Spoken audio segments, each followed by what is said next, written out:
Buenas tardes, bienvenidas, bienvenidos a una nueva edición del 19º Simposio de Contabilidad y Auditoría del Extremo Sur.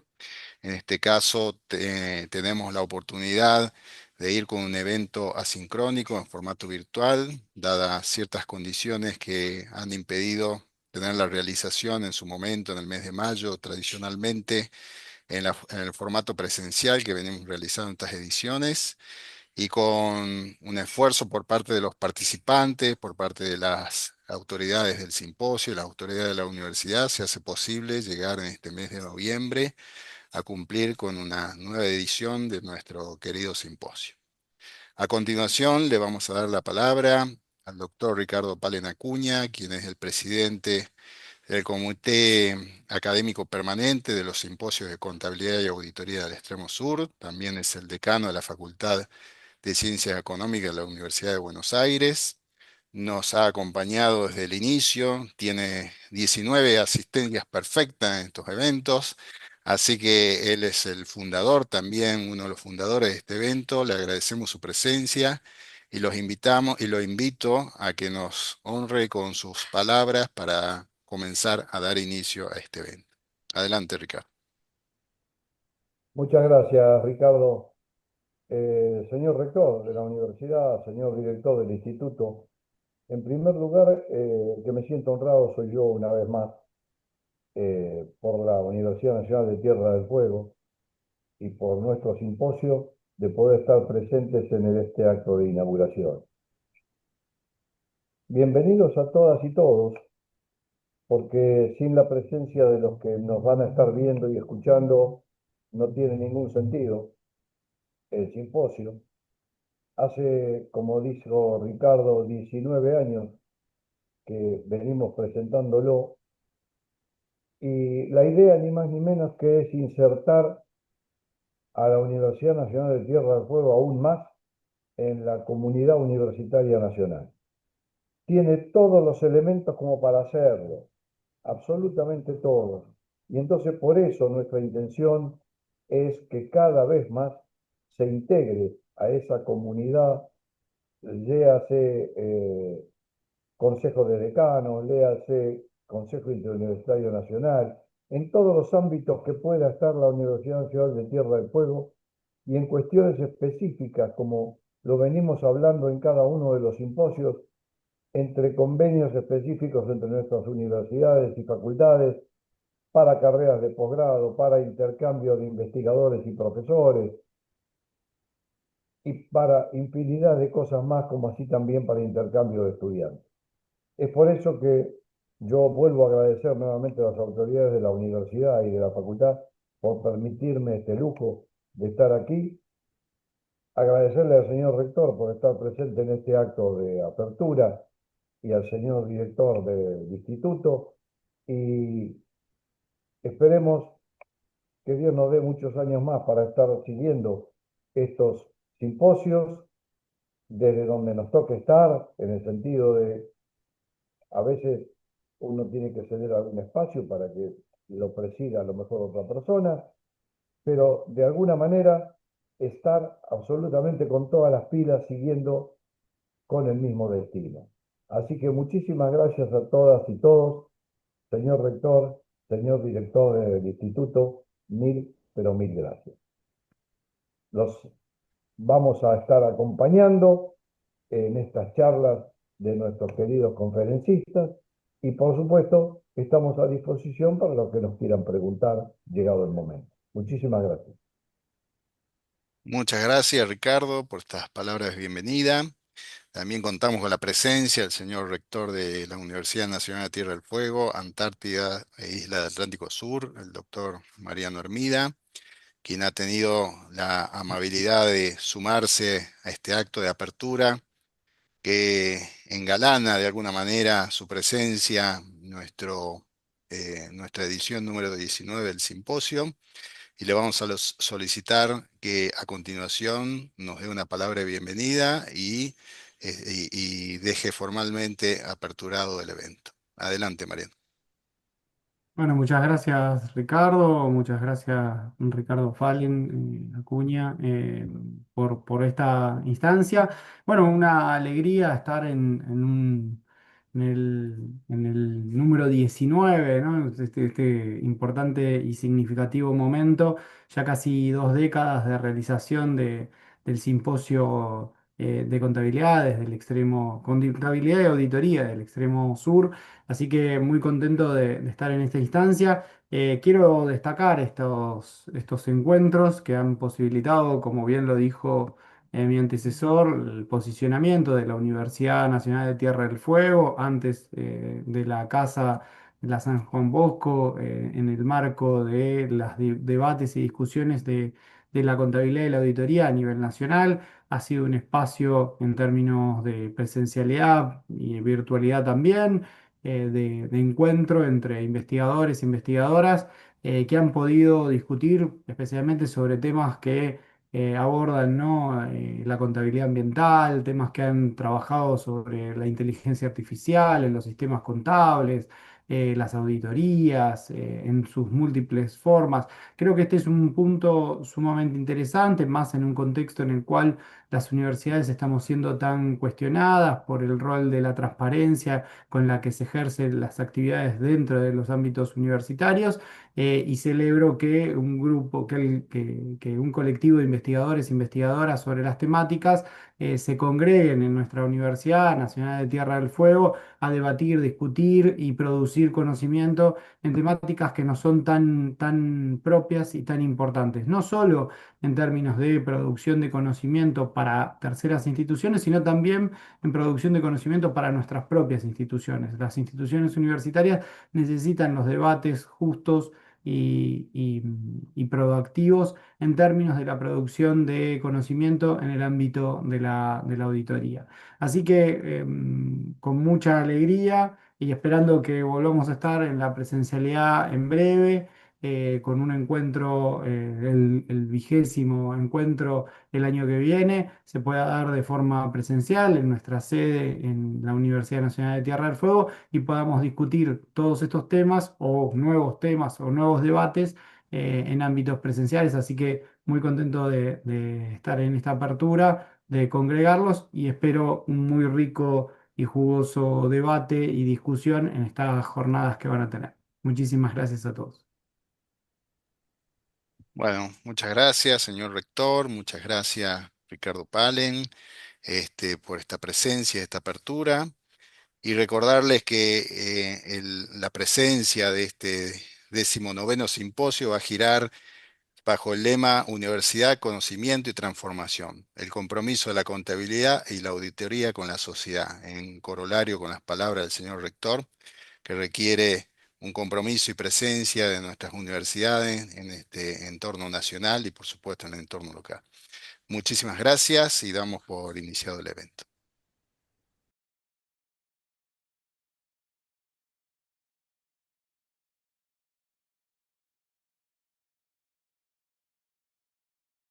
Buenas tardes, bienvenidas, bienvenidos a esta primera parte del 19º Simposio de Contabilidad y Auditoría del Extremo Sur. Tenemos el agrado de contar con la primera disertación a cargo de la profesora Ana María Campo, profesora titular de materias de contabilidad de la Facultad de Ciencias Económicas de la Universidad de Buenos Aires, autora de múltiples bibliografías que se utilizan en la especialidad. Siempre nos acompaña Ana María en estos eventos. Un agradecimiento y un reconocimiento especial por el compromiso que ha demostrado a lo largo de todos estos años. Muchas gracias por estar acá, Ana María. Y en esta oportunidad nos va a acompañar con una disertación titulada El paradigma de utilidad en los informes contables del sector público. Adelante, Ana. Bueno, buen día, buenas tardes a todos. Muchas gracias, por supuesto, Ricardo, a vos y a los organizadores de este simposio por la invitación. Es un placer para mí encontrarme todos los años y charlar con ustedes, intercambiar reflexiones sobre cuestiones contables que a todos nos tienen preocupados. Así que muchas gracias. Muchas gracias. ¿Empezamos ya? Adelante. Vamos a hablar justamente de este paradigma de utilidad, porque este paradigma de utilidad aparece en todos los marcos conceptuales que van a servir luego para la emisión de normas contables. Ello también ocurre en el sector público. Bueno, las características de las administraciones públicas, tanto en relación con el origen, la procedencia de los recursos, como con respecto a los destinatarios de sus actividades, en definitiva fundamentan la importancia de dos conceptos clave: la transparencia que tiene que existir en esa rendición de cuentas. Pero esa rendición de cuentas aún hoy se hace desde un punto de vista económico-financiero. La idea sería, que así es lo que predomina en toda la doctrina, integrar los conceptos de una mirada desde lo económico-financiero con información financiera con respecto a una mirada social-ambiental que se da justamente muchas veces con información no financiera. Integrar ambos conceptos en la toma de decisiones va justamente a permitir lograr ese equilibrio y un buen gobierno del ente en el desempeño, no solo desde el punto de vista económico-financiero, sino ambiental y social. No importa si el ente es público o privado, se va a dar en cualquier tipo de ente, siempre y cuando se logre este equilibrio con esta triple mirada. Pero ¿de qué hablamos cuando hablamos de información financiera? Y abarca todos los datos que tienen que ver, que hacen referencia justamente a los recursos financieros, a la inversión, a la rentabilidad de un ente, si es un ente privado. Cuando hablamos de información no financiera, estamos refiriéndonos a la sostenibilidad, a cómo gestiona el ente los riesgos, a la innovación, a la reputación, a la cultura organizacional.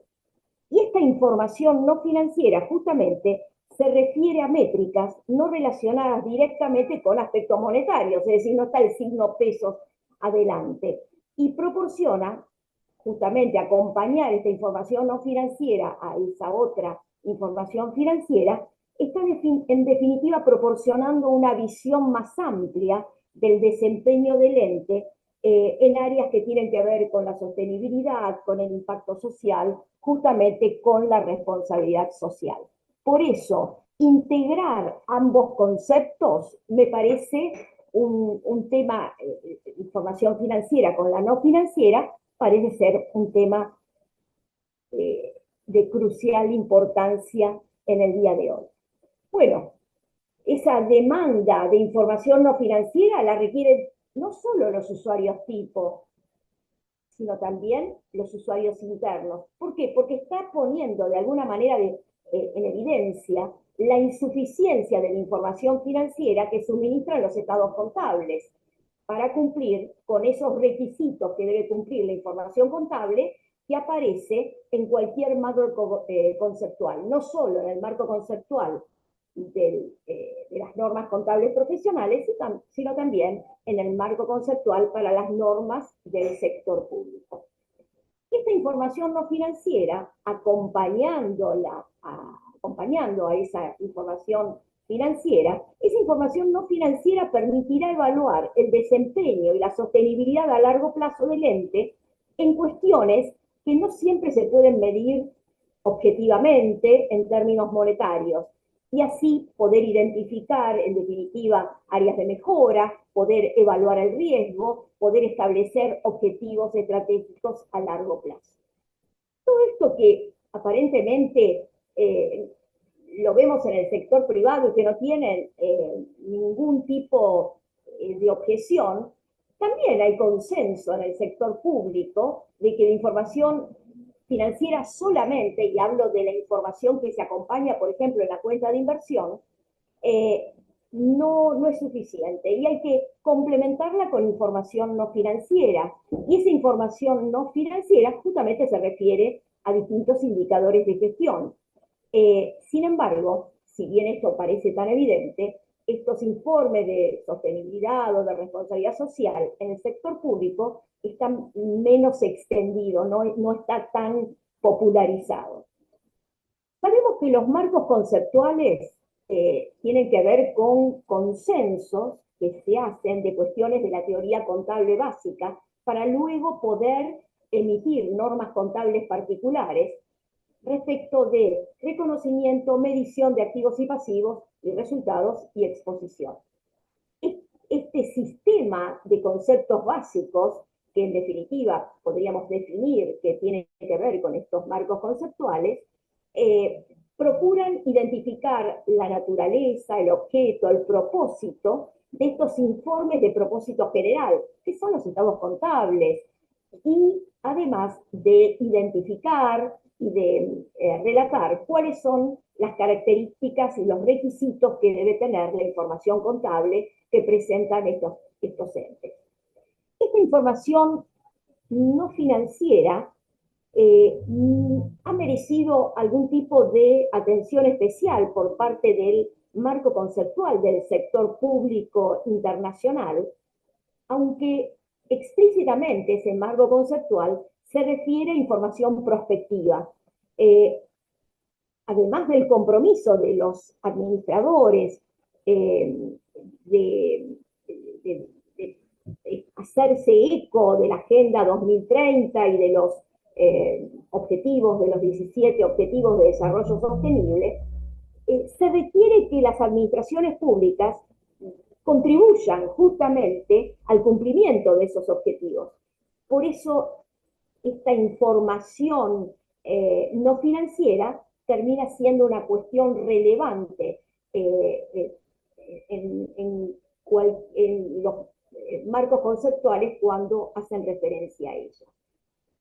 Sobre esta información no financiera también hay preocupación, algo similar ha ocurrido con la Federación Internacional de Contadores.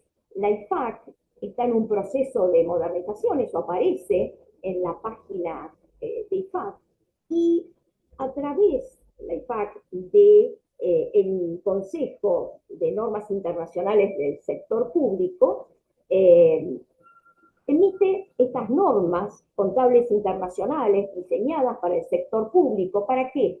Para mejorar la transparencia, para armonizar procesos, para garantizar que los gobiernos informen con claridad sobre el uso de los recursos.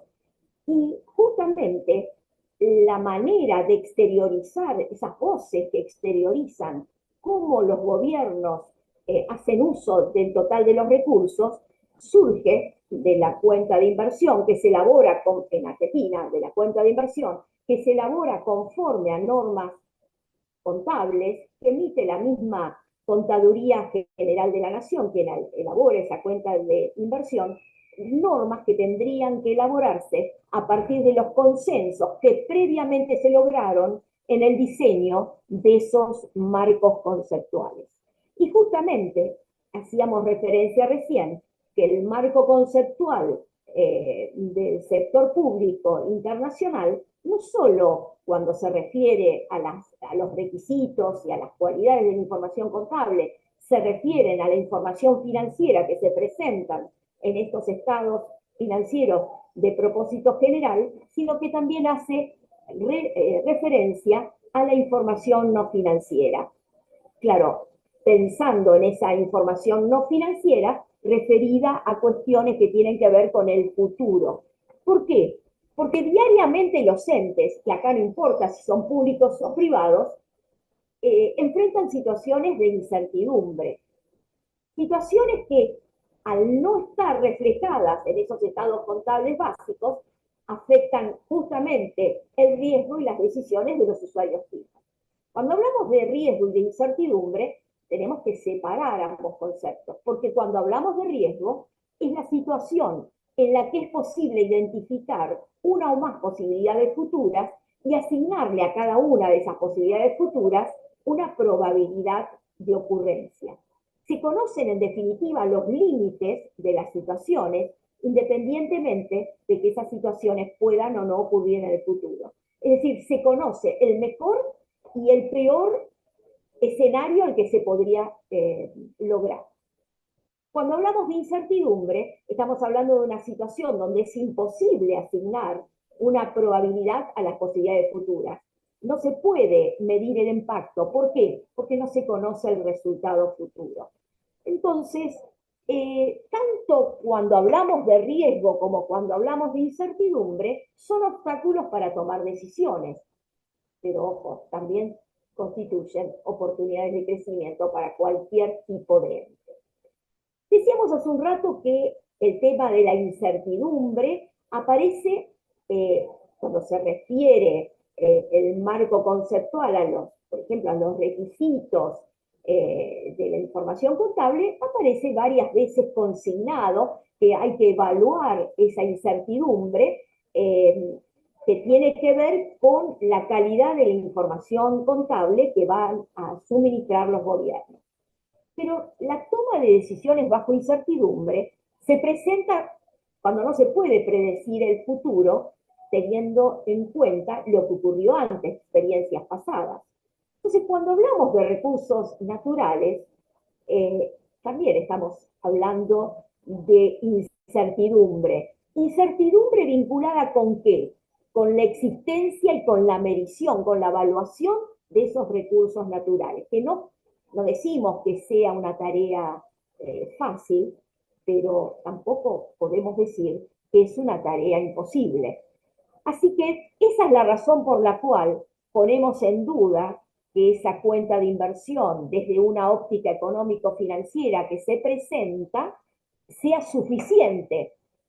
Habrá que acompañar esa cuenta de inversión, esa información financiera, con información no financiera vinculada con aspectos ambientales, y eso sí le estaría dando protagonismo a estos informes contables del sector público. Y así se estaría cumpliendo con la premisa de desarrollo sostenible, es decir, satisfacer las necesidades de las generaciones actuales sin sacrificar las de las generaciones futuras.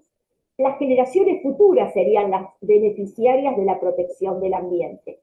Y podemos decir que esta cuestión estaría avalando el principio de equidad intergeneracional, y esos reportes ambientales con información no financiera sobre la gestión de los recursos naturales tendría que ser el aporte de nuestra disciplina a ese principio de equidad intergeneracional al que hacíamos recién referencia. El hecho de que haya objetividad en la medición de estos recursos naturales no tendría que ser el único obstáculo para de alguna manera, su inventario, primero, valorización en una etapa ideal. ¿Por qué? Por las consideraciones económicas y sociales que brindan este tipo de recursos. Su reconocimiento podemos decir que ha cobrado algún impulso en los últimos años, permitiendo a los usuarios, en definitiva, de esta información de la cuenta de inversión, por ejemplo, en nuestro ámbito, esos usuarios puedan evaluar las estrategias y las políticas implementadas por los gobiernos que los gestionan. Evidentemente algo esté cambiando, pero no deja de ser, me parece hasta ahora, como una premisa a cumplir, porque si buscamos en la cuenta de inversiones, si bien está en el plan de cuentas, la cuenta de recursos naturales, no vemos que están reconocidos y menos mostrado, revelado su inventario físico. A este cambio que se está dando respecto de su reconocimiento, tímidamente a partir de normas para su reconocimiento, pero sí presentando información no financiera, se podrían cumplir algunos de estos objetivos que planteábamos.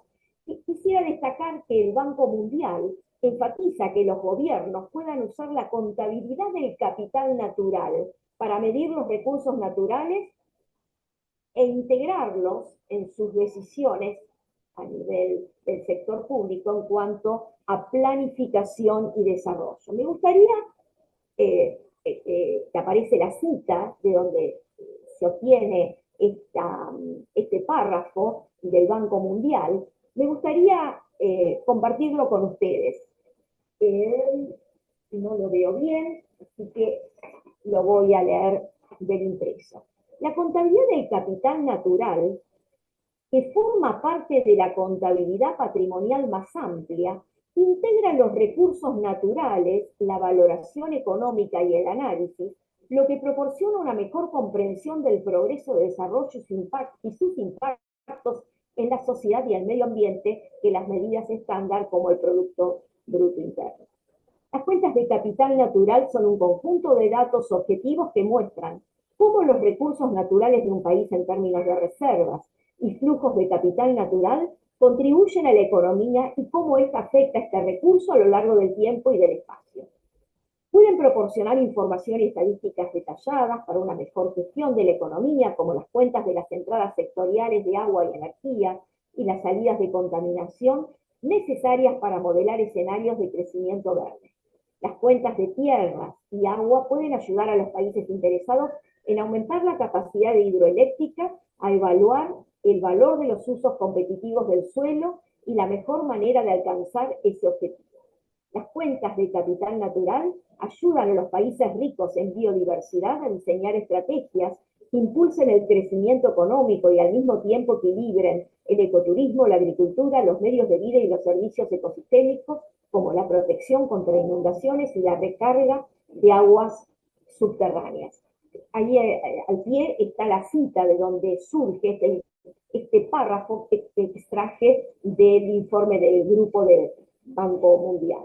Me parece muy importante porque está haciendo referencia a la contabilidad que aparece subrayado del capital natural y a la contabilidad patrimonial. En definitiva, está hablando de contabilidad en sentido amplio, en sentido de información, en el sentido en que varios de sus segmentos están vinculados entre sí. Hay fronteras borrosas entre esos distintos segmentos de la contabilidad financiera, de la contabilidad gubernamental, de la contabilidad económica y de la contabilidad socioambiental.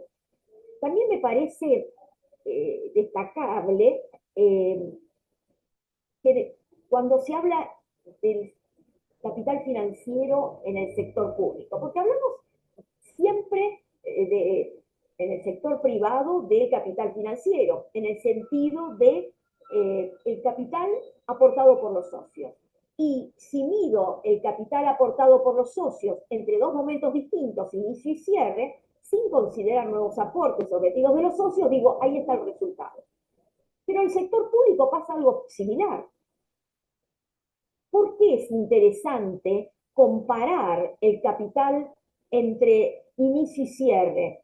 Porque de la evaluación de ese capital financiero al inicio y al cierre está surgiendo el cambio de ese patrimonio y la capacidad que tuvo el ente para generar resultados. Claro, no resultados que se van a distribuir, sino que van a servir para atender el bienestar general de la sociedad. En esta evaluación del capital financiero, el capital natural no puede estar ausente. ¿Por qué? Porque si solamente estamos estableciendo como capital natural ese capital desde una óptica económico-financiera y no están reconocidos los recursos naturales, no puedo determinar por comparación cómo evolucionó ese capital financiero, cómo se gestionó ese capital financiero, la gobernanza de ese capital financiero. Por eso se requiere la incorporación de los activos naturales de un país a su patrimonio, aunque sean unidades físicas. ¿Para qué? Para luego, con todas las dificultades del caso, buscar su cuantificación monetaria. Otra cuestión que también hace referencia a este informe del Banco Central es al Producto Bruto Interno, que en definitiva es un indicador económico que refleja el valor monetario de todos los bienes y los servicios que produce un país. Y de acuerdo a cómo se cuantifica al inicio o al cierre del ejercicio anterior y al cierre del nuevo ejercicio, cuantificar si creció la economía de un país, ¿Por qué? Porque está permitiendo cuantificar de esta manera la riqueza generada. ¿Por qué destaco este párrafo que también surge de este informe del Banco Mundial? Porque el mismo Banco Mundial en su informe enfatiza las limitaciones del cálculo de este Producto Bruto Interno frente a la ausencia del reconocimiento de los recursos naturales. Entonces vemos el FAC ha puesto la mira en normas sobre reconocimiento, medición y exposición de estos recursos naturales. Vemos también que en Argentina el marco conceptual del sector público también hace referencia a la necesidad de su reconocimiento. Todavía no están las normas, o todavía no se está aplicando las normas, esas normas particulares que surgen luego del logro de estos consensos que se dan en los marcos conceptuales. Entonces, a estas iniciativas de normas internacionales del sector público sobre el reconocimiento, medición y exposición de estos recursos naturales, se le agrega este informe del Banco Mundial, se le agregan a nivel local las cuestiones que tienen que ver con la Contaduría General de la Nación. Tengo que pensar que algo está cambiando. La doctrina contable siempre destacó las ventajas de los usuarios, para los usuarios tipo de contar información sobre el futuro. ¿Para qué? Para disminuir el riesgo en la toma de decisiones. Y ello quedó plasmado en cualquiera de los marcos conceptuales bajo la hipótesis de utilidad sobre la cual se construyen los estados contables. Pero hoy, si bien el marco conceptual se refiere a consensos básicos sobre la teoría contable, donde tanto a nivel privado como a nivel público se van a emitir las normas, esto está hablando de que no es suficiente la información que brindan los informes producto final de la contabilidad financiera. Por eso, la contabilidad financiera ha expandido sus fronteras y ha incorporado mediciones no financieras, cuestiones que tienen que ver con la contabilidad de gestión, con la contabilidad ambiental. Esto mismo se replica a nivel de los informes del sector público y el Banco Mundial, que hace referencia a cuestiones macroeconómicas, a la contabilidad económica. Evidentemente, esas fronteras que existían entre estos distintos segmentos de la contabilidad, hoy uno y otro se nutre con ellas. ¿Para qué? Para poder llegar a presentar información contable íntegra. Porque si hoy nos preguntamos si el sector público presenta información contable financiera íntegra, y yo diría que no, la cuenta de inversión termina siendo una cuestión política de cumplir con determinada cuestión legal. Existe una obligación de presentar estados financieros periódicos con normas de reconocimiento, medición y exposición adecuadas, y eso es indispensable para que los responsables de los distintos entes públicos evalúen en qué medida el gasto público es sustentable y las políticas adoptadas contribuyen a lograr justamente un desarrollo sustentable. Nos preguntamos si esta es la obligación implícita que existe para el emisor de esa información contable, donde vemos que hoy la información contable no es íntegra. ¿Algo ha cambiado? Sí, algo ha cambiado. Hablamos del marco conceptual para la información financiera, hablamos del plan de cuentas para el sector público, hablamos del IFAC en lo que hace a la emisión por parte de un organismo que de ella depende de poder emitir normas contables, que hoy hay un borrador cuya consulta finalizó en febrero de este año, así que en cualquier momento ese borrador de las normas internacionales sobre reconocimiento y medición y exposición de los recursos naturales va a dejar de ser una utopía. Así que algo evidentemente ha cambiado y esperemos como ciudadanos poder en algún momento ver informes contables del sector público y podamos decir que la información contable es íntegra.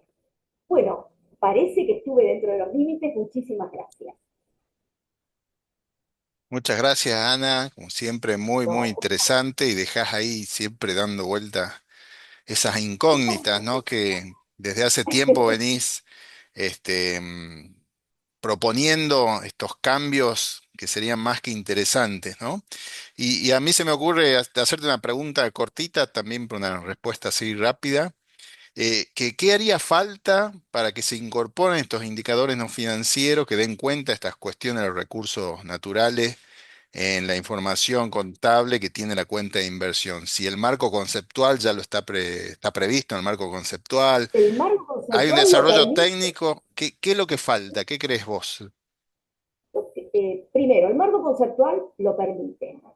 Hay un plan de acción en Argentina por parte de la Contaduría General de la Nación de adoptar normas internacionales durante los próximos años. Normas internacionales del sector público que hasta tanto se apliquen, si el marco conceptual del sector público en Argentina define activo bajo el concepto de control de los beneficios, hoy lo puedo reconocer. Creo que sería una decisión política. Por lo menos tomar un inventario y exponer, revelar ese inventario. Métricas en unidades físicas para ver si merman la cuantía de esos recursos. Después busquemos la valoración, pero me parece imprescindible un inventario y métricas que, aunque no sean financieras, permitan determinar si se están consumiendo o no esos recursos. Eh, Cuando se apliquen normas internacionales, ese borrador me imagino que ya se estará plasmado en una norma y yo creo que lo importante es, aunque sea tener información no financiera de entrada. ¿Por qué razón? Porque muchas veces bajo la excusa de no contar con información objetiva para su medición, se está ignorando gran parte de ese patrimonio. Gran parte de ese patrimonio donde organismos profesionales del exterior, donde la Contaduría General de la Nación, donde el Banco Mundial hablan del capital natural. Evidentemente, no es una utopía pensar en su reconocimiento contable, es una necesidad más que una utopía. Muchas gracias, Ana. Otra vez No, por favor, más. yo quería Este, agregar algo, el tema lo estamos investigando, un grupo de investigación de acá de la Universidad de Buenos Aires, y ese grupo lo dirige nuestro decano, el doctor Ricardo Palen. Así qué que bueno. quería dejarlo así expresado. Muy interesante, muchas gracias, Ana María, por esta disertación, siempre con los temas que atañen a nuestra profesión y sobre todo en la especialidad que han desarrollado junto con el profesor Palen Acuña a lo largo de todos estos años. Muchísimas gracias por tu participación y esperamos contar presencialmente el año que viene, por allá por mayo del 2026, con tu presencia acá en la ciudad de Ushuaia. Muchas gracias a ustedes y bueno, desde ya espero vernos. Claro que sí. Muchas gracias. Muchas gracias. Chao. Chau, chau.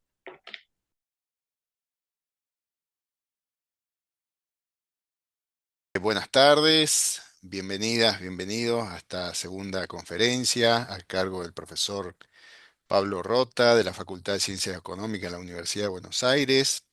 Le agradecemos su participación, el tiempo que le ha dedicado a preparar esta disertación para el evento. Así que muy agradecidos con vos, Pablo, por una nueva participación, esta oportunidad en formato virtual. Y el profesor Pablo Rota en esta oportunidad nos va a hablar sobre la IA en la profesión de contador público hoy. Adelante, Pablo. Bueno, buenas tardes. Desde ya, muchas gracias a los organizadores del simposio por la invitación que me han hecho. Y bueno, a ver, yo hace 40 años que soy docente de tecnologías de la información acá en la Universidad de Buenos Aires, y hoy hablar de tecnología de información pareciera ser que es sinónimo a hablar de inteligencia artificial. Con lo cual, estos minutos van a ser una disertación orientada a lo que podemos hacer los profesionales contables con la inteligencia artificial, después de una muy breve introducción de lo que es la inteligencia artificial hoy en día, pero con el objetivo de llegar a una conclusión final que honestamente en lo personal es lo que más me importa transmitirles.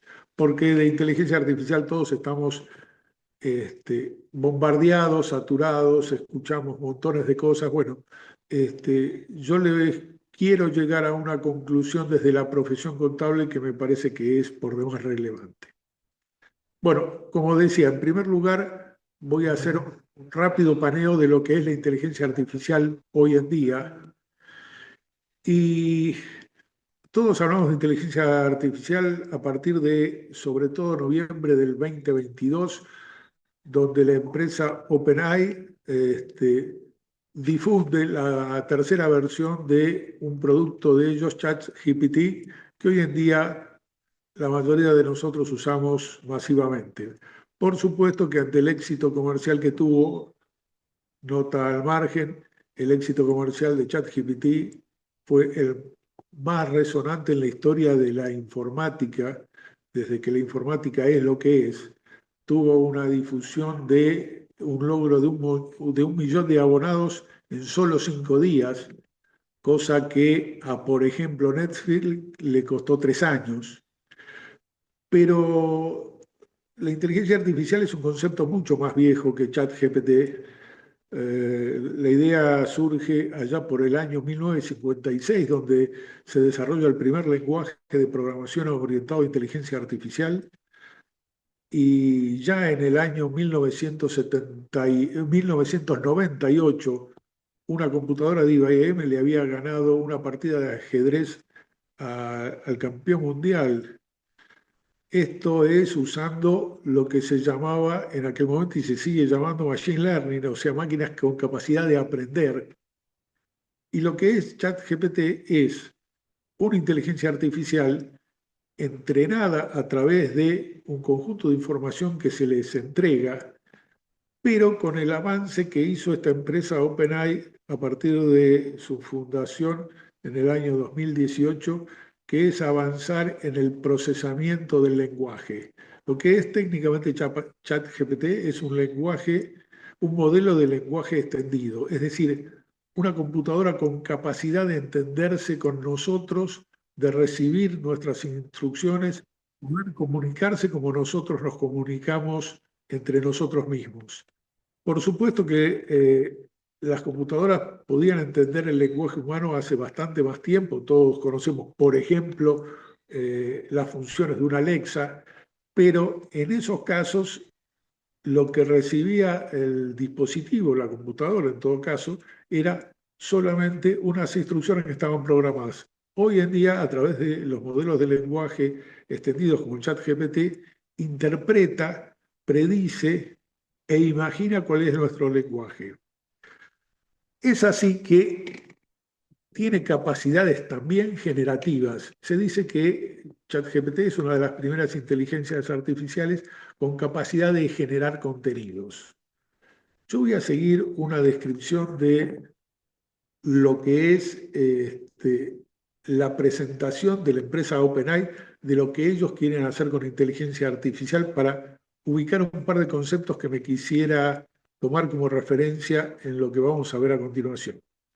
ChatGPT, por supuesto, es la capacidad de interactuar lingüísticamente con nosotros a través de estos chatbots, pero aparte de esto, a partir de la cuarta versión de ChatGPT, se le agrega a estas capacidades lingüísticas una capacidad de razonamiento, es decir, de no darnos una respuesta inmediata, sino tratar de razonarlas, entre comillas, buscarle un argumento lógico y proponernos una respuesta más elaborada. Esto todos nosotros lo hacemos por comparación directa con lo que hacíamos cuando googleábamos y obviamente ya de por sí es un importante avance. Pero el mayor avance lo tiene ChatGPT a través de su versión 5, o mejor dicho, la 4 y la 5,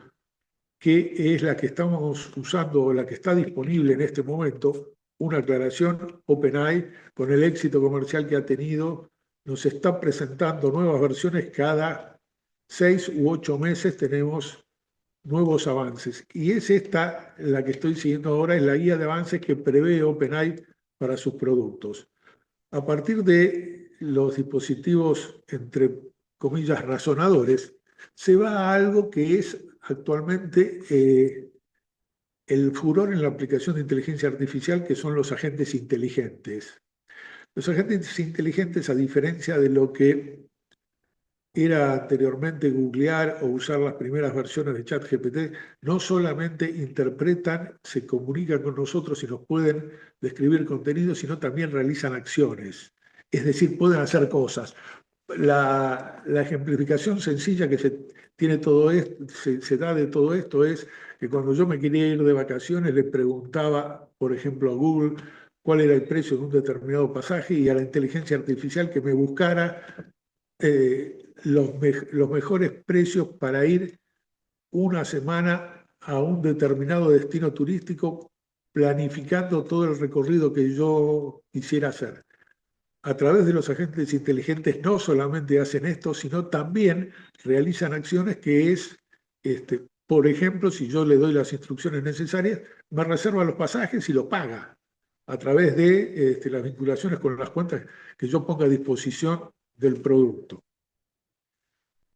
Es importante lo que dice acá la transparencia de estos agentes inteligentes, que lo quiero retomar un poco más adelante, que ellos lo que hacen es no solo ejecutar acciones, sino también lo que tienen es la capacidad de analizar el contexto y tener memoria, tener registro. A diferencia de lo que hacíamos con Google, la inteligencia artificial, a partir de estos avances de la inteligencia del ChatGPT, a partir de la cuarta y quinta versión, toma decisiones en función del contexto. Yo le puedo decir, por ejemplo, que soy un contador público, que brindo asesoramiento a mis clientes y le estoy definiendo la forma en que quiero que analice la información que pongo a disposición. Le digo cuál es el trato que quiero que tenga con los clientes. Le digo desde qué óptica y con qué objetivo le entrego información para que procese. Y la inteligencia artificial no solamente sigue mis instrucciones, sino también recuerda esas instrucciones para que no se las vuelva a repetir en un segundo requerimiento. Y algo importante es que todo esto se hace a través de modelos que están aislados de la información que yo les entrego. Esto es importante porque más adelante lo quiero retomar. Bueno, esto es lo que, como les decía, hoy en día está haciendo furor. Se está aplicando intensivamente. Lo que vamos a ver a continuación es una cantidad de ejemplos aleatorios que yo estuve recuperando para esta presentación y compartirlos con ustedes, de cosas que hace la inteligencia artificial por nuestra profesión contable, y que por supuesto es un ejemplo que la única condición que me tomé para hacerlo es que estuvieran disponibles en el mercado, que fueran posibles de encontrar, y de hecho ustedes buscándolos un poco por internet van a encontrar ejemplos de empresas, estudios o investigaciones que dan resultados concretos de estas cosas, que todas las que voy a enumerar se están utilizando. Y como son muchos ejemplos, se me ocurrió clasificarlos en tres grandes grupos. que son los que tenemos acá en la transparencia. Primero vamos a verle la automatización de operaciones repetitivas. Dentro de las operaciones repetitivas que podemos hacer con inteligencia artificial, tienen en la siguiente slide, tienen unos cuantos casos que he enumerado. El primero que les estoy proponiendo es generar, por ejemplo, una factura a través de instrucciones de voz. Yo le puedo hablar a la inteligencia artificial y decirle que para un determinado cliente, para un determinado producto, tomando las listas de precios que yo tengo disponibles, con una política X de descuento, emita el comprobante de factura de la operación que estoy haciendo. Por supuesto, esto, como todos los ejemplos, es extensible a absolutamente cualquier otro comprobante al cual yo haya entrenado a esa inteligencia artificial para realizar la función que estoy buscando. Un segundo ejemplo, un poco más elaborado, es automatizar un cierre financiero. Yo le puedo pedir a una inteligencia artificial, y de hecho hay muchos estudios que lo están haciendo de esta manera, entregarles un balance de sumas y saldos, pedirle que vaya a buscar otra información a un ERP, a planillas de cálculo, información de contexto, y que elabore los distintos estados contables, calcule ratios y hasta que proponga notas al pie del balance. Todo esto, con el entrenamiento adecuado, la inteligencia artificial lo resuelve realmente de manera muy sencilla. Un tercer ejemplo es ya más orientado a la tarea de, por ejemplo, auditores, la detección de operaciones inusuales. Yo le puedo decir que analice, y esta es una de las virtudes, por supuesto, de la inteligencia artificial, de analizar enormes volúmenes de información, y quiero que analice toda operación que se escape de determinados parámetros que le determino, y haga rastreos y búsquedas y muestreos, ya no en forma aleatoria, sino hasta con el universo total de comprobantes, porque en definitiva quien trabaja y lo hace muy rápido es la inteligencia artificial. Un cuarto ejemplo que propone la siguiente filmina es algo bastante distinto a lo que venimos diciendo, pero también sigue siendo una tarea bastante habitual, es capacitar a personal.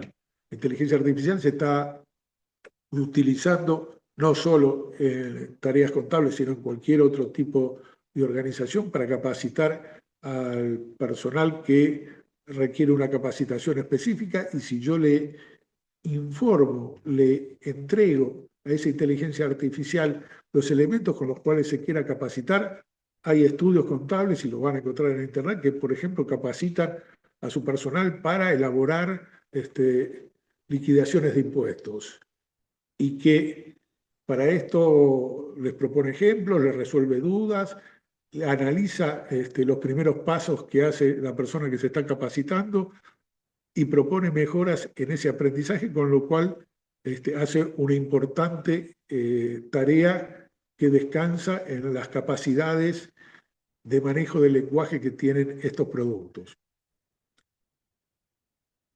Otro ejemplo, el quinto de esta serie, es un conciliador de pagos a cuentas de proveedores, que yo le puedo decir, por ejemplo, en un periodo extenso, como propone ahí, de 4 años, le digo que analice todos los comprobantes de pago a proveedores y vaya a buscar los comprobantes de retención, porque ante un determinado requerimiento me están pidiendo dar respuesta a este tipo de conciliación, que la inteligencia artificial, contando con la información y con instrucciones realmente muy sencillas a través de estos agentes inteligentes, lo puede hacer. Una cuestión que no estoy comentando, pero que la van a poder encontrar en Internet, que estas instrucciones de prompt para realizar este tipo de funciones pueden ser compartidas.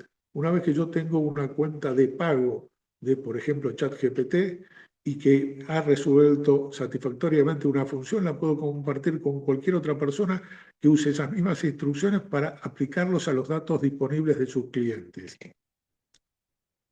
Un sexto ejemplo es automatizar, por supuesto, y completar formularios de pago de impuestos.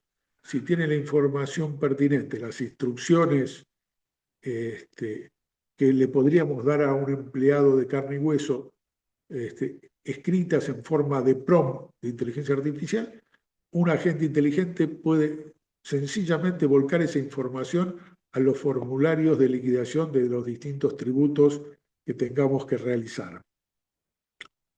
Un séptimo ejemplo es bastante habitual encontrarlo, que es la de la conciliación bancaria. Yo le puedo decir a inteligencia artificial que tome los extractos bancarios que pongo a su disposición y que realice las conciliaciones bancarias interpretando el texto que cada banco utiliza para sus movimientos con respecto a mi contabilidad, que me determine las diferencias, que me determine cuáles son los movimientos no conciliados y hasta que me proponga los asientos de registración que tenga que hacer como resultado de esa conciliación. Y acá terminamos con la primera de las categorías, que es información rutinaria. El siguiente ejemplo que les estoy proponiendo es ver a la inteligencia artificial como un procesador de datos no cuantitativos, un procesamiento de datos que tiene que ver más con el texto. Yo le puedo decir, por ejemplo, y acá estoy usando el octavo de los ejemplos, es a través de la capacidad que tiene ChatGPT de hacer análisis del lenguaje natural, le puedo decir, bueno, que quiero que analice, por ejemplo, las cláusulas de un contrato, por ejemplo, que analice un correo electrónico viendo los requerimientos que tiene un determinado cliente de información, le puedo pedir que analice una encuesta, le puedo pedir que haga un feedback de las evaluaciones de los clientes, que haga en definitiva cualquier cosa operando con textos escritos, interpretándolos, comparando, por ejemplo, dos normativas para ver qué diferencias hay entre ambas. Todo eso ChatGPT lo hace sobradamente en forma eficiente. Y ahora que digo esto, hago un paréntesis y hago una referencia que ustedes probablemente hayan escuchado, que a veces la inteligencia artificial falla. A veces se dice que la inteligencia artificial alucina.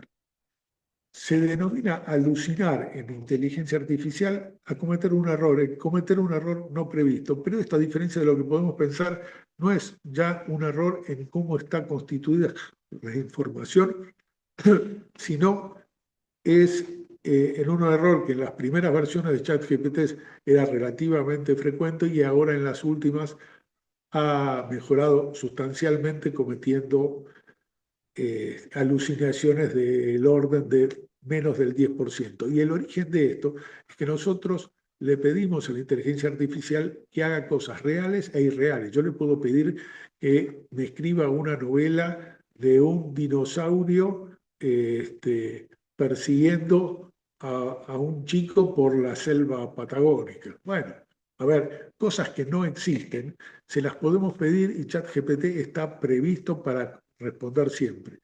A veces las consignas que le entregamos confunden a la lógica, a los algoritmos de la inteligencia artificial y como está previsto para responder, siempre responde y responde fallando. Bueno, esto se ha ido depurando en las distintas versiones de ChatGPT y hoy en día se dice que se alucina muchísimo menos, pero la posibilidad de error respecto a lo que nosotros esperamos puede cometerse. Bueno, sigo ahora sí con los ejemplos que estaban previstos en la transparencia y digo, bueno, algo común, no solo en la tarea contable, sino en la tarea de muchas empresas, es destinarle a la inteligencia artificial a hacer un chatbot para que atienda al cliente, es decir, para que reciba sus preguntas y dé una primera respuesta a toda inquietud de algún cliente y por supuesto cuando estamos en el ejercicio contable no solamente puede hacer eso, puede clasificar correos electrónicos, puede dar respuesta automática alguno de ellos, incluso accediendo a la información que yo tengo en mi estudio. Todo eso es factible de hacer con inteligencia artificial. Y por supuesto, el 10º ejemplo y el último de esta categoría es ni más ni menos que el cumplimiento de normativas. Yo le puedo decir, bueno, surge una nueva normativa, quiero con estos datos que tengo y la normativa que acaba de salir, que haga una auditoría normativa de un conjunto de operaciones que estoy haciendo que no tengo la certeza de que se suscriben alineadamente con la normativa que quiero aplicar. Bueno, la tercera y última categoría, un poco más evolucionada, que podemos estar usando en el uso de información contable, es lo que podríamos decir la contabilidad predictiva. Esto no es otra cosa más que pedirle al ChatGPT o pedirle a la inteligencia artificial que haga un análisis avanzado de mis estados financieros. Yo le puedo pedir que analice las tendencias de determinados estados contables a lo largo de un periodo extenso de tiempo, que los compare. O, en el último de los ejemplos, que haga algo que podríamos llamar contabilidad predictiva, que es decirle, bueno, a ver, yo tengo esta situación económica financiera a un determinado momento. ¿Qué hubiera pasado si mi política de precios, mi política de descuento, la estructura de costos hubiera sido ligeramente distinto? Le puedo pedir que rearme toda una operatoria de, por ejemplo, un año o un periodo menor o mayor para que haga esa simulación prediciendo lo que podría pasar en otro contexto distinto al real. Bueno, todas estas cosas que por supuesto, como lo decía al principio, son ejemplos, se pueden hacer con inteligencia artificial y como les decía, las instrucciones tienen determinada estructura, determinados requerimientos. Por supuesto, al principio a todos nos cuesta un poquito mantener este diálogo, pero algo interesante es que son compartibles. Yo puedo decir, mira, a mí me fue bien conciliando mis cuentas bancarias con esto, te recomiendo estos PRON, aplícalos a tu información. Y esto se puede hacer, y lo más difícil no es las instrucciones, sino el acceso a los datos. Y acá es donde quiero pararme para llegar a la conclusión que quería compartir con ustedes. Si pasamos a la próxima diapositiva, ahí ustedes están viendo algo que he dado de llamar los recaudos que tenemos que tener con el uso de la inteligencia artificial. Y sin lugar a dudas, el primero es el más importante, es la confiabilidad de los datos. Y digo esto porque, como decía al principio, los modelos de lenguaje avanzados se entrenan con mucha información, con millones. ChatGPT en su tercera versión, la que fue tan exitosa, tenía 173.000 millones de parámetros, de datos con los cuales operaba. Estos productos son capaces de trabajar con enormes volúmenes de datos y darnos respuestas y predicciones con muchísima velocidad y bastante certeza. El problema es que necesitan como insumo capacitarse con nuestros datos. Y lo que estamos haciendo al hacer todo este tipo de cosas es dárselos a una inteligencia artificial que almacena todos estos datos, vaya a saber dónde, en enormes servidores que están a lo largo de todo el mundo y que por definición aprenden con los datos que le damos. Con lo cual nuestro primer compromiso es asegurarnos la seguridad y la privacidad de los datos de nuestros clientes. Si nosotros lo hiciéramos esto en la mayoría de los ejemplos que acabo de dar, con información restringida y confiable y confidencial de nuestros clientes, seguramente estaríamos vulnerando nuestro secreto profesional. Por lo cual, lo primero que tenemos que pensar es dónde van a parar los datos que nosotros le entregamos a la inteligencia artificial para que trabaje. Por supuesto que hay parámetros dentro de, por ejemplo, ChatGPT, que me dice que ellos se comprometen a usar en forma confidencial y reservada los datos y que no utilizarlos para terceras personas. Pero bueno, será a nosotros que tenemos que confiar en ese postulado que nos dice la gente de ChatGPT. Por supuesto que una solución mucho más responsable y seria es, como les decía al principio, usar estos modelos de lenguaje, pero fuera de ChatGPT. Yo podría utilizar estos modelos no colocándolos en información pública que está en una nube de procesamiento, vaya a saber en qué servidor, sino hacerlo restringidamente y tener la certeza de que esos datos operados con inteligencia artificial no los puede compartir absolutamente nadie porque no los pongo en ninguna nube, sino los pongo en un entorno cerrado y protegido donde nadie puede acceder a los mismos. Solamente el módulo de inteligencia artificial que yo habilito. Esto para mí me parece trascendente porque tiene que ver directamente con nuestra responsabilidad profesional. Por supuesto que otro de los aspectos a los cuales tenemos que tener cuidado es, por ejemplo, la transparencia.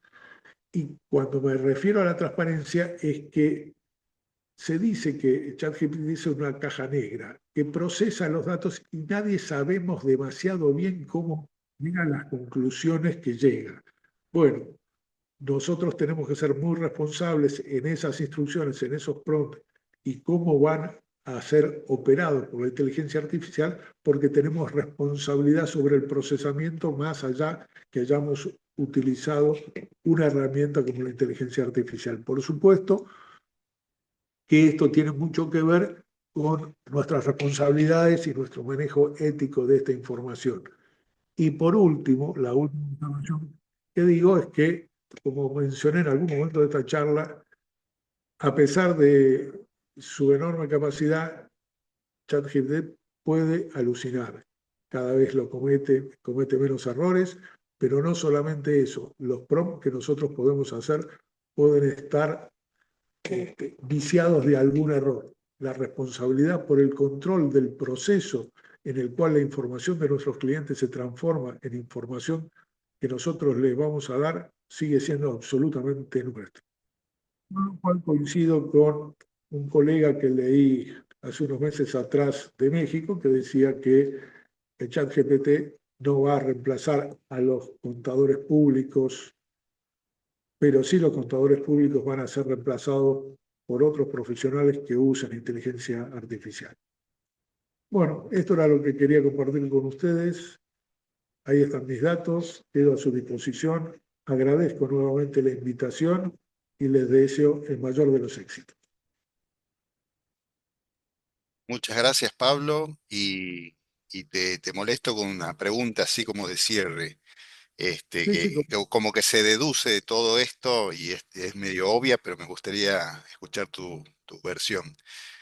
¿La sí. IA en la profesión hoy se constituye una oportunidad o una amenaza para los profesionales? Como corolario a esto que decía.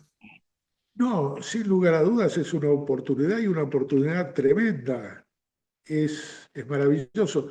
Si me permitís hacer una reflexión muy simplista, la inteligencia artificial bien utilizada puede ser un brillante empleado que trabaja las 24 horas del día, que recibe nuestras instrucciones detalladas y las cumple al pie de la letra.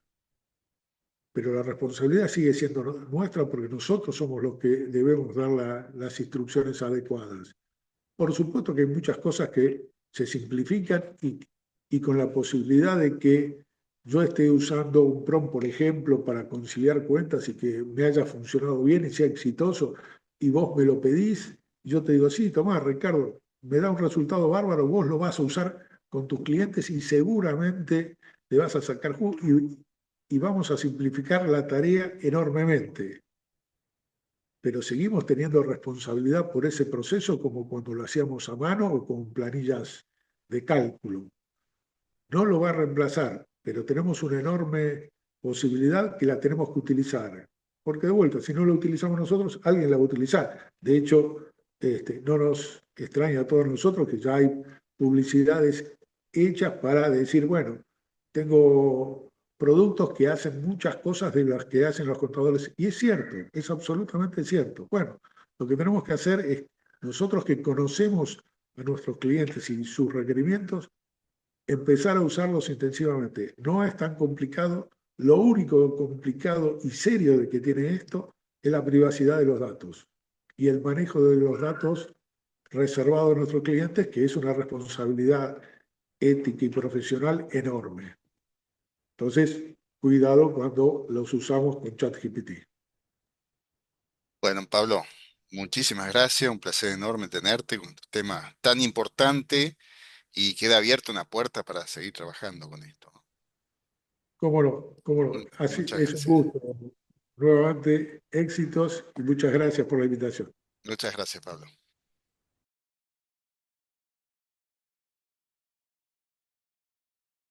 Buenas tardes. Continuando con las exposiciones de este primer día, nos acompaña la profesora Dora Palmieri de la Facultad de Ciencias Económicas de la Universidad de Buenos Aires, especialista en temas de auditoría. Muchas gracias, Dora, por acompañarnos en esta 19ª edición del Simposio de Contabilidad y Auditoría del Extremo Sur. Dora nos va a compartir una presentación y una disertación que lleva el título de La importancia de la auditoría en el ejercicio del contador público. Adelante, Dora. Hola, buenas tardes a todos, espero que estén bien. Bueno, en primera instancia, les agradezco que me hayan invitado a participar de este simposio.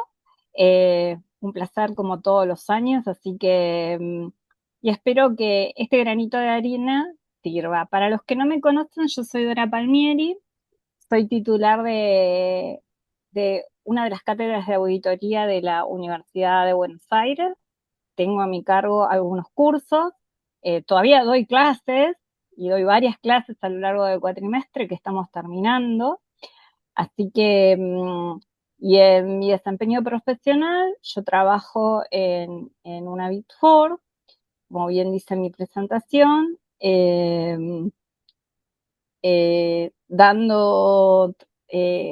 ahora estoy del otro lado del mostrador, tuve muchos años en auditoría, y ahora estoy del otro lado del mostrador. Por eso me encanta dar este tema que voy a dar hoy, porque los alumnos cuando llegan a auditoría se creen que la auditoría solo sirve para aquellos profesionales que van a hacer el ejercicio de la función de auditor externo. Pero no es así, les comento que no es así, porque, como digo siempre, en nuestra vida cotidiana somos auditores y los contadores públicos sin querer, todo el tiempo estamos haciendo auditoría. Así que bienvenidos a esta charla, espero que les sea de mucha utilidad y es el tema de la vinculación de la auditoría a la vida cotidiana del profesional independiente como contadores públicos que pueden estar en una pequeña o en una gran empresa. Así que vamos hacia adelante, un gusto. Gracias, Dora. Bueno, ¿por qué elegí este tema? Les cuento, porque yo cuando empecé a estar del otro lado del mostrador pensé ¿qué quiero decir? Que pasé a la función eh, financiera de la compañía y pensé que esto iba a ser un cambio rotundo en la función. Y no fue así. La verdad que siempre empecé aplicando mis conocimientos de auditoría que adquirí cuando estudiaba auditoría. En el ciclo de la universidad, la materia de auditoría une un montón de materias, por eso está al final del ciclo contable. Pero yo no me había dado cuenta en algunos casos que podía servirme para el desempeño como labor independiente y como contador público de una compañía, como profesional desarrollando mis funciones, ya sea de gerenciamiento, de administración y finanzas en una compañía. Por eso creo que fue importante elegir este tema porque esto les da una oportunidad, además de cerrar el ciclo profesional como contadores públicos, sino que les da una oportunidad de trabajo y de visualización de sus conocimientos que adquirieron a lo largo de toda la carrera.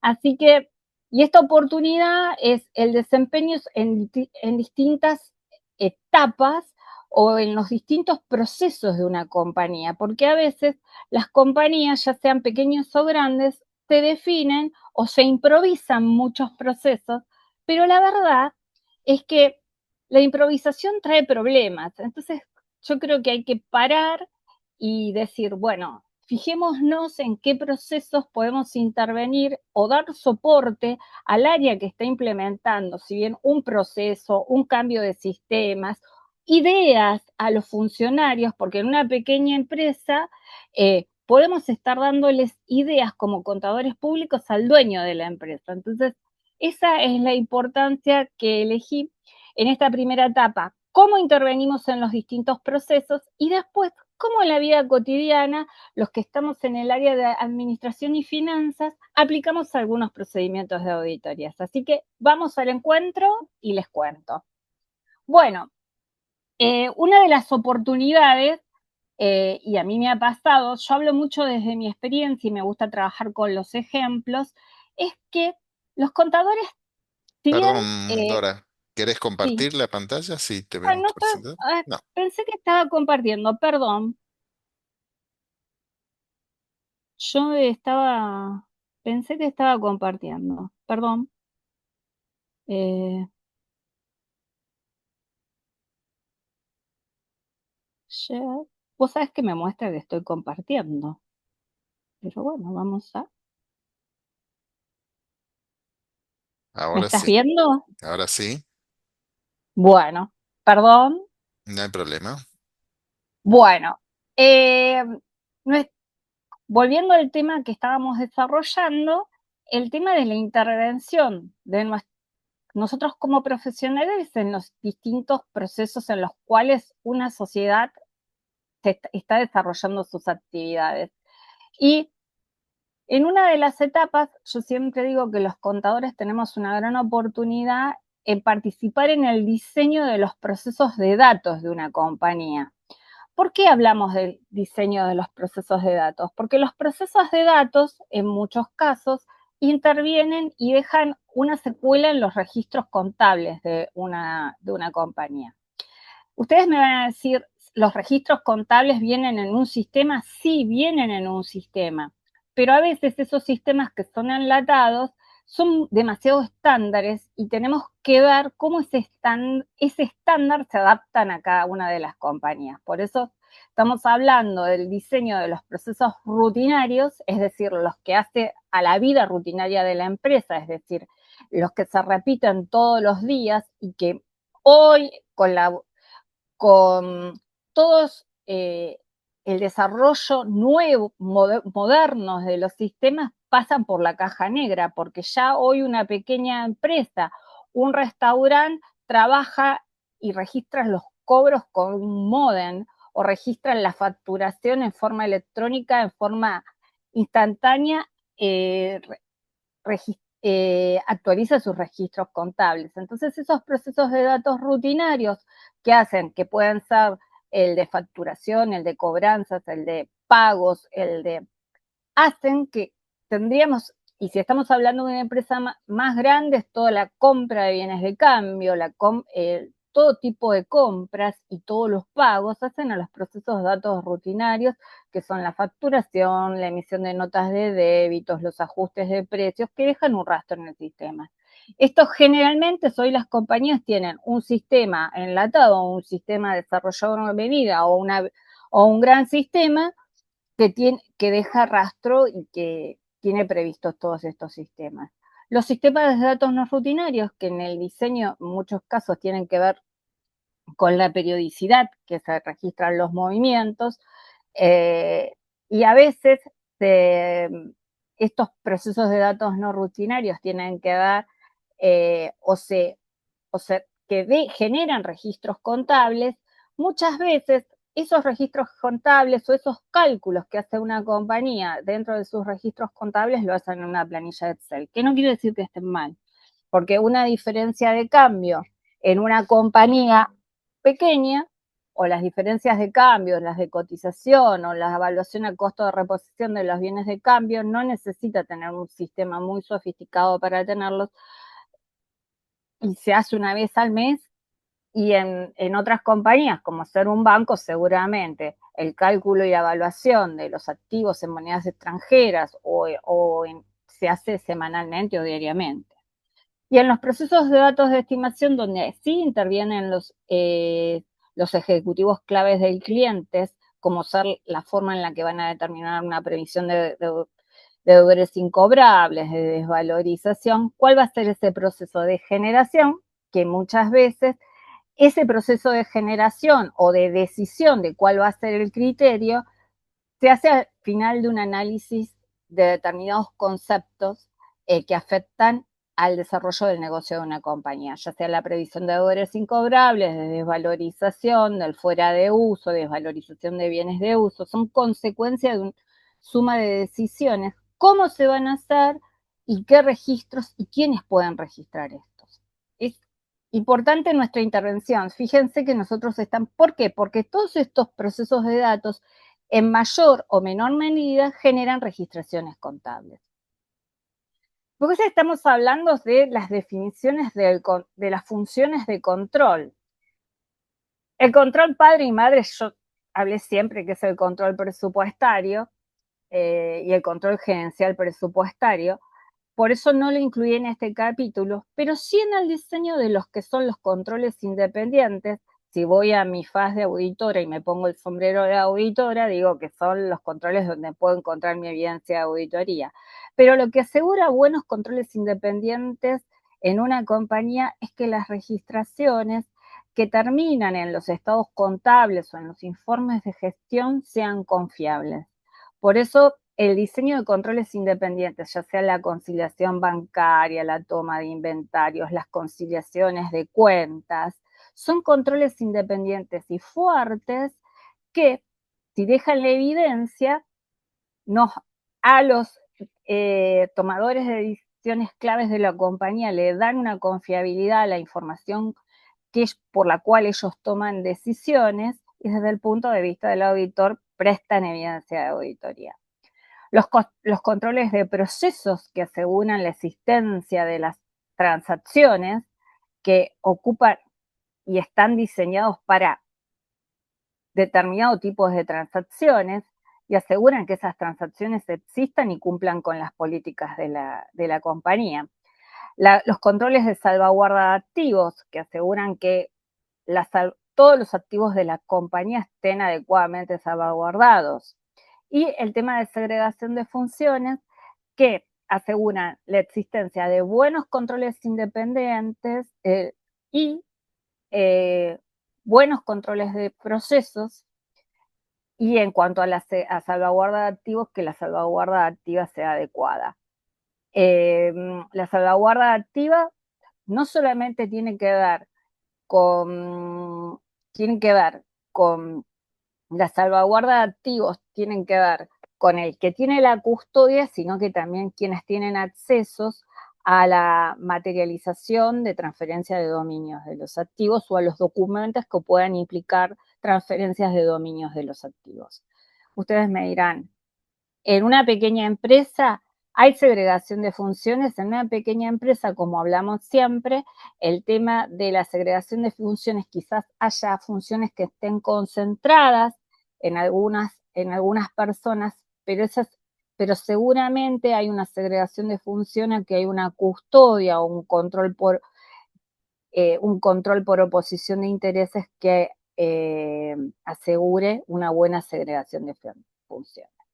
Y después el diseño del plan de cuentas. Cuando las empresas compran enlatados para sus sistemas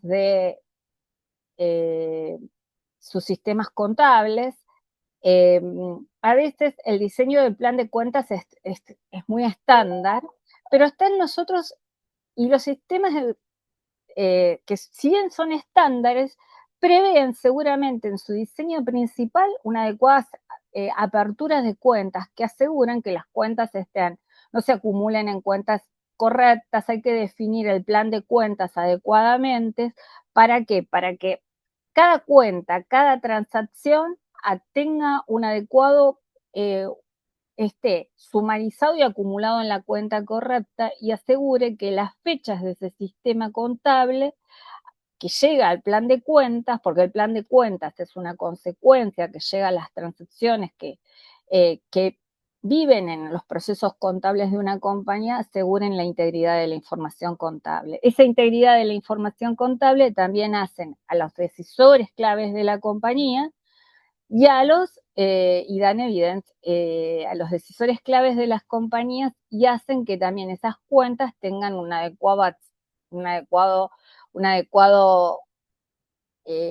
que los saldos estén bien representados y que no acumulen transacciones equivocadas. Es decir, que el plan de cuentas asegura que las transacciones sean inequívocas. Así que ese es uno de los temas importantes y por eso estas oportunidades que como profesionales tenemos en la intervención en el diseño de los procesos de la sociedad. Y es un desafío también que dadas las nuevas tecnologías y que el papel ya no existe y que tenemos una fusión de transacciones que vienen de medios electrónicos y de la combinación de transacciones que puede provenir de transacciones a través de blockchain, de otras aplicaciones que llegan a la contabilidad en donde no interviene las personas, sino que es un punto a punto, tenemos que tener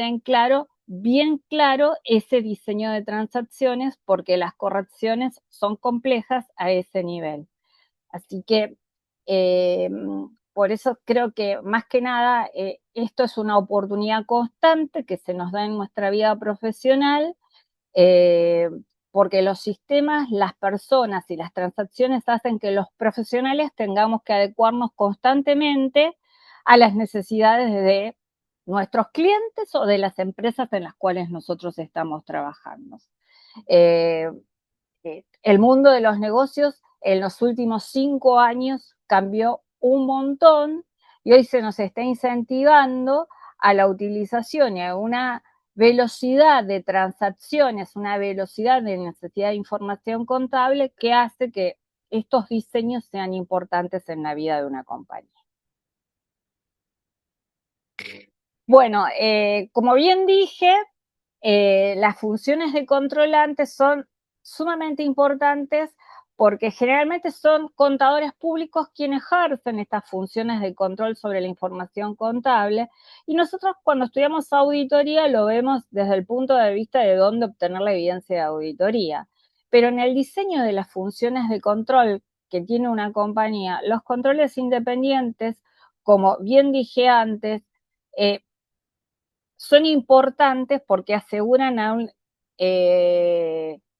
al decisor clave la calidad de la información por la cual toma decisiones. Por eso, en las funciones de control tienen que definir el qué y el cómo se harán las conciliaciones bancarias, en los controles independientes, las conciliaciones de registros contables, el archivo físico de fondos y de los valores, el inventario físico y otras conciliaciones que cotejan a veces y tienen previstos en algunas compañías obtener información de un sector que es distinto al que genera esa información. Entonces, esos controles independientes, recuerden que desde el punto de auditoría nos dan evidencia de las afirmaciones de veracidad y de integridad, pero el control independiente, esas afirmaciones que transmiten los estados contables, también les dan buena evidencia a los decisores del cliente.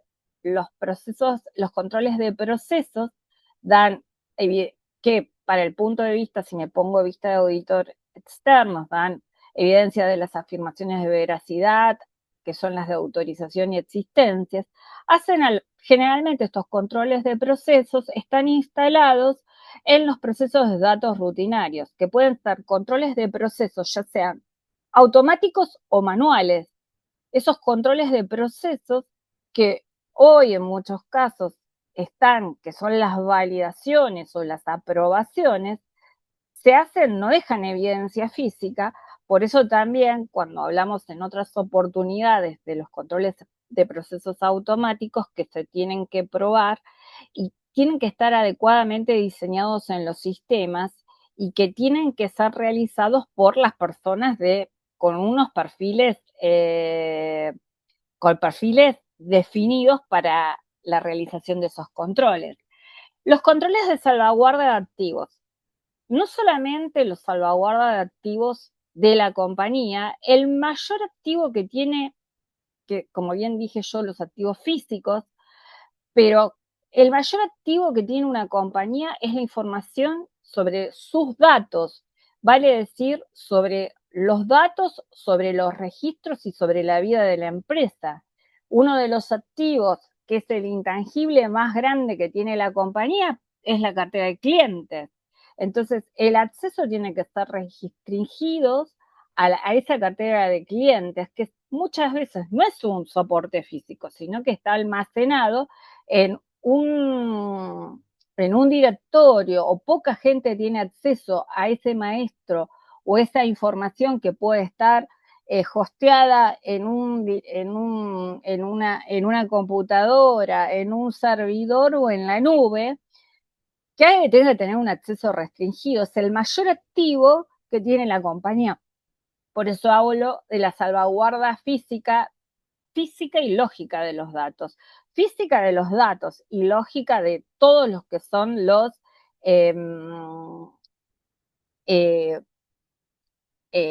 programas o los procesos que tienen documentados. Y la segregación de funciones, obviamente, los perfiles de usuarios, que tienen que ser monitoreados constantemente, porque como hay cambios constantemente en la vida de las empresas, la segregación de funciones y los perfiles de usuarios tienen que ver con la salvaguarda de activo, pero la segregación de funciones está también concadenada con el perfil de usuario, porque el usuario y el que realiza y aprueba transacciones, esa segregación de funciones, y que registra y que autoriza. Entonces, recordemos que la segregación de funciones es que la persona que perfecciona una transacción no es la misma que la registra ni la misma que la finaliza en las distintas aplicaciones de los procesos de datos contables. Entonces, la segregación de funciones es importante para que puedan existir buenos controles independientes, buenos controles de procesos y buenos controles de salvaguarda de activos. Así que las funciones de control, desde el punto de vista, a veces, en algunos casos se minimizan, pero yo creo que son importantes porque es lo que dan y aseguran la integridad de toda la información contable. Bueno, y acá llegó la vedette que usamos en nuestra vida cotidiana. Nosotros, cuando damos auditoría, damos que en auditoría las revisiones analíticas son un tipo de procedimientos sustantivos, pero he aquí que cuando nosotros estamos trabajando del otro lado del mostrador, seguramente las aplicamos en forma inconscientemente. No son exclusivas del contador, sino que son del contador auditor, sino que son del contador público en general, porque quien analiza información contable, quien liquida impuestos el profesional que liquida impuestos, el profesional que liquida cargas sociales, seguramente, directa o indirectamente, aplica revisiones analíticas en su revisión. Por eso yo digo que esta parte es la parte en la cual se comparte el conocimiento desde los dos puntos de vista, desde el profesional que esté en los distintos sectores, que sea un contador público independiente, que dé asesoramiento a las compañías, o que esté en relación de dependencia de las compañías o del auditor externo.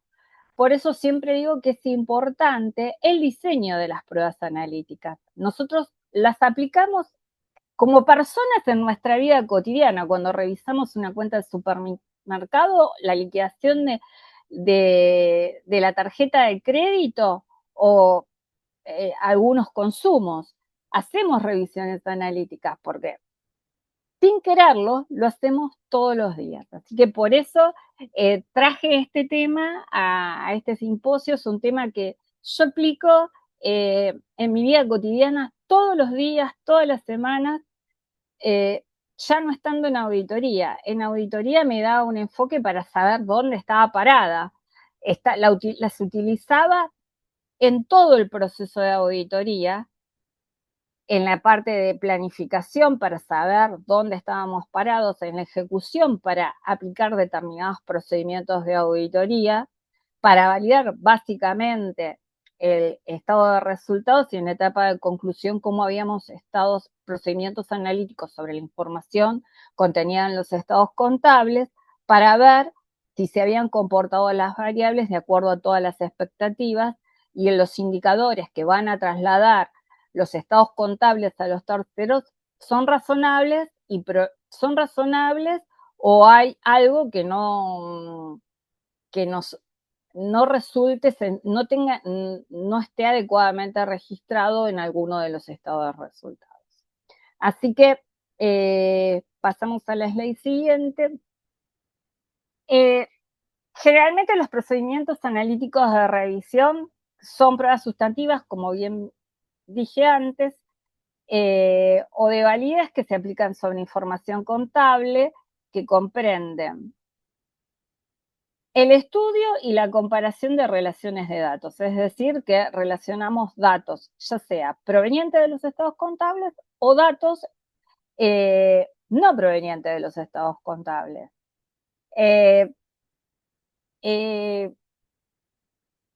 Y la premisa, como dice aquí la definición elemental, es que la aplicación de dichos procedimientos implica que ciertas relaciones pueden esperarse que existan y continúen en el tiempo a falta de condiciones conocidas que indiquen lo contrario. Más que nada, que estén dentro de las expectativas.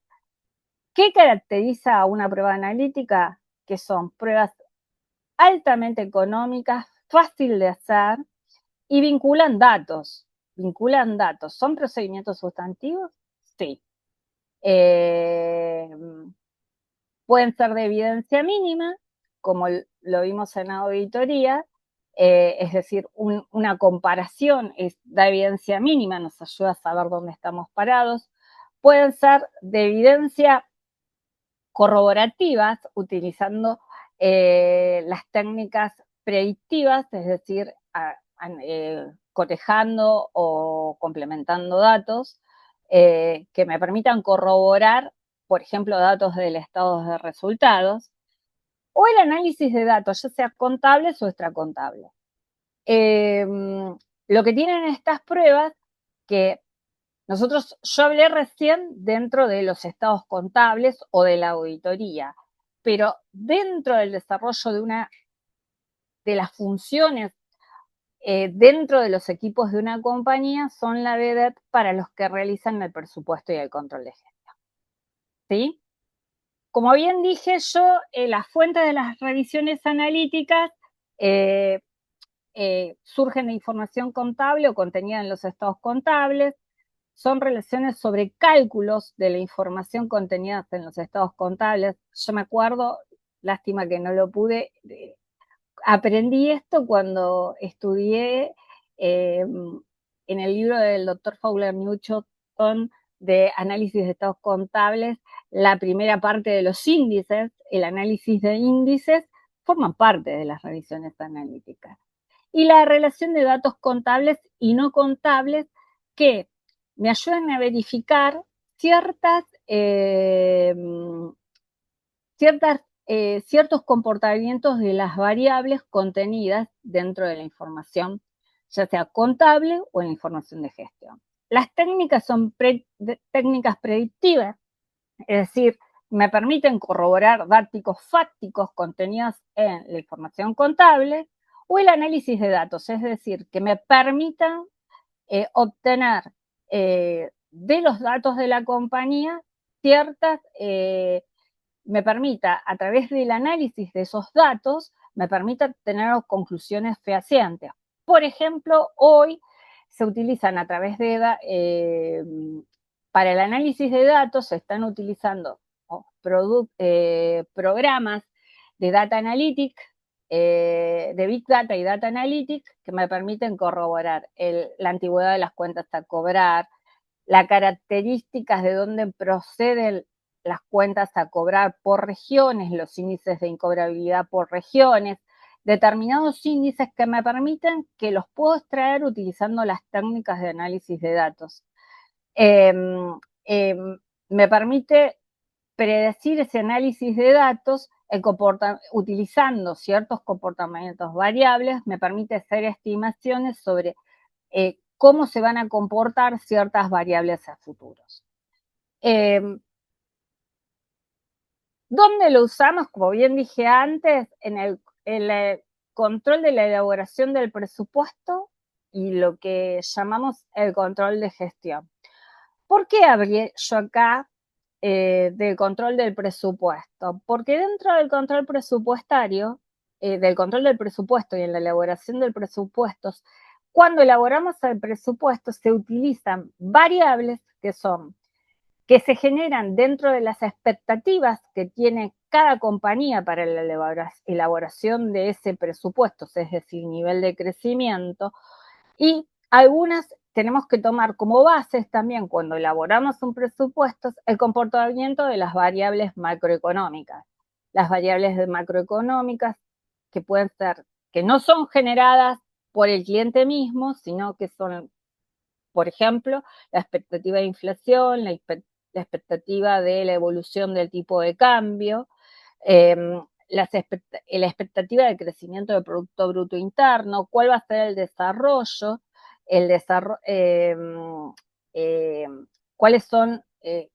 cuál es la expectativa, esas son externas, y las internas, cuáles son las expectativas de crecimiento, es decir, qué productos se van a desarrollar, con qué se van a cumplir esas expectativas de crecimiento y qué partes son parte de esa perspectiva de crecimiento. Y el control de gestión es cómo se materializa la evolución del negocio de un cliente a lo largo del tiempo y cómo se da el cumplimiento del control presupuestario. Esas expectativas, básicamente esas pruebas analíticas que hoy aplicamos todos los días, tienen que ver, como bien dije, un P por Q predictivo, es decir, y el análisis de datos. El análisis de datos de los incobrables, el análisis de datos de por qué hay morosidad, el armar para distintos tipos de información, cómo se van a comportar estas variables a lo largo del tiempo. Y acá yo di algunas técnicas o algunos procedimientos analíticos que se utilizan para ver la evolución del negocio otra vez a un momento determinado. En cuanto a las expectativas, es el análisis del alineamiento de las expectativas del negocio a través de la comparación con el ejercicio anterior, la forma de visualización de los planes de negocios por nuevos productos, por segmentos, por localizaciones. Como bien dije antes, el efecto de las variables macroeconómicas, la forma de visualizar las políticas de precios, contrataciones, salarios, oportunidad, en los ciclos de negocios, cómo van a ser los ciclos de negocios, cómo va a ser la mensualización en función a las variables macro y las expectativas de cada cliente o los ciclos de negocios de una compañía, para ver que ese presupuesto sea acorde a las necesidades y sea cumplible y no aspiracional. Hay un montón. ¿Cuáles son la cantidad de horas que se van a trabajar? ¿Cuáles son las cantidades de horas máquinas con las que se van a trabajar? ¿Cuál es el costo de la energía y la expectativa del costo de la energía? Se consideran todos esos. Fíjense que nosotros en el presupuesto alineamos expectativas hacia futuros. La mejor forma que tenemos de hacer un presupuesto para que se torne cumplible y no aspiracional es que las variables elegidas sean sustentables y tengan un compromiso de crecimiento. Si esas variables, el presupuesto no es ni más ni menos que la suma de expectativas de de la compañía para desarrollar su objeto social. No es ni más ni menos que estos. Básicamente, y todas las variables tienen que estar consensuadas y confirmadas dentro de este presupuesto.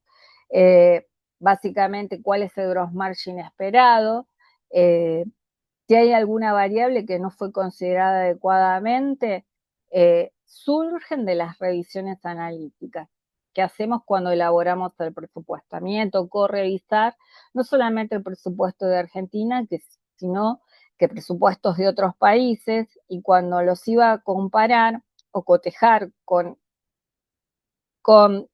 presupuestos de años anteriores, había variables que no tenían un comportamiento racional de acuerdo a la historia del comportamiento de esa variable a lo largo del tiempo. Y la historia es fáctica.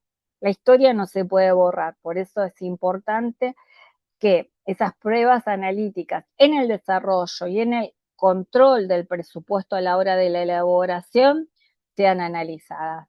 Y después, en el control de gestión. Las pruebas analíticas en el control de gestión son todas pruebas analíticas. La primera es la mínima, que es la de comparación con el cierre, con el cierre de ejercicio, el periodo anterior, el presupuesto. ¿Por qué? Porque tenemos que ver el análisis si las decisiones que se tomaron sobre los negocios están acordes a los lineamientos que se establecieron en el presupuesto. La variación de unidades vendidas, la variación precio, la variación cantidad, las coberturas frente a la inflación, el análisis de las tarifas, qué tipo de cobertura hay frente a la inflación con la que están trabajando, y si los precios tienen coberturas contra la inflación o la evolución de los precios, tienen las coberturas de acuerdo a la evolución muestran en cuanto a precios y pagos, la evolución de la inflación o la evolución del tipo de cambio, el control con el presupuesto, con las expectativas incluidas en el presupuesto. Es posible hacer un presupuesto por más que las variables macroeconómicas tengan una variación alta, porque el presupuesto es lo que rige la actividad que mantiene viva la compañía. Si no, se corre el riesgo de tomar decisiones erróneas a lo largo del tiempo. Y lo que permite el análisis y el control de gestión es redefinir las actividades de una compañía o redefinir algunas decisiones que se tomaron para el desarrollo del negocio de alguna compañía. Evolución de planes de negocios referidos a nuevos productos, a segmentos y localizaciones, bien como dije acá, el efecto de las variables económicas. Nosotros, yo por ejemplo, todos los meses sigo la evolución y las expectativas a futuros de las variables de la evolución del tipo de cambio, de la variación de la evolución de la inflación, haciendo las consultas y viendo que las predicciones que haya hecho cuando hice el presupuesto estén alineadas con el desarrollo o los cambios de las variables que surgen de publicaciones específicas. Todas las primeras semanas del mes me bajo el REM y miro que el REM que publica, que es el resumen de expectativa de mercado que publica el Banco Central, que todos los efectos de las variables macro estén acordes con las expectativas que utilizamos cuando elaboramos un presupuesto. Realmente es bastante interesante mirar las publicaciones especializadas porque nos abre la cabeza en cuanto a pensar y a cómo evolucionar y evaluar el negocio. Los análisis de márgenes, por línea de productos, la evolución de los costos directos y las políticas salariales establecidas, ya sea a nivel empresa, a nivel por persona, por categoría, a nivel de lo que se está gestionando en el mercado, el análisis de días en la calle, por tipo de productos vendidos, por tipo de segmento de negocios, por zonas geográficas, los análisis de rotación o inmovilización del inventario, y en algunos casos el análisis de la rotación e inmovilización del inventario se ven en las necesidades de negocio, porque no todo el tiempo se puede comprar determinados productos, porque tienen que ver con la fecha en la que están siendo oferentes en el mercado, los resultados financieros por tasas de endeudamientos, el efecto de inflación sobre la financiación que se le da a los terceros, es decir, evaluar el costo de oportunidad, el nivel de financiación que se está dando a los terceros, la variación precio, la variación cantidad, como bien dije antes, eh, la cantidad de si estamos siendo eficientes en el uso de los recursos, porque el presupuesto se hizo considerando un nivel de eficiencia, y si ese nivel de eficiencia se ve reflejado en los estados contables. En los estados contables no, en la información de gestión. Así que estas pruebas analíticas tienen que ver con que seamos proactivos y que tengamos un buen diseño, porque no necesariamente podemos hacer que a través de determinada tecnología puedan obtener datos necesarios para que nosotros, ya nos los brinden los datos y nos pongan una alerta, es decir, pasaron más de 90 días y a determinado cliente no se le cobró. Esa es una prueba analítica y es una prueba puntual, no se le cobró y se le sigue facturando. Se le están previsionando facturas. Es una prueba analítica, esa alerta, ese semáforo, lo hacen los mismos sistemas, no hace falta, pero en el diseño y en la calidad del diseño y la calidad de la prueba analítica nos va a dar una evidencia que nos permita tomar adecuadas decisiones para el negocio, para el interesado clave del negocio, de nuestro cliente o de nuestro cliente interno cuando estamos haciendo el control de gestión, para reevaluar la gestión que se está haciendo con ese cliente, por ejemplo, o reevaluar si no es eficiente o si tenemos determinados problemas con los costos de producción con algún proveedor. Así que bueno, esto es lo que quise exponerles hoy, espero que les haya sido útil, es una experiencia, yo voy a dejar mi presentación y en mi presentación voy a poner un mail por si alguien quiere hacerme alguna pregunta o alguna consulta, encantada de estar con ustedes. Por eso, a esta clase, a esta disertación, yo empecé poniéndole un título y puse auditoría, culminando es auditoría para no auditores. Así que un gusto y un placer de haber estado con ustedes. Hasta Muchas, pronto. muchas gracias, Dora. Muy amable por tu Un gusto. participación.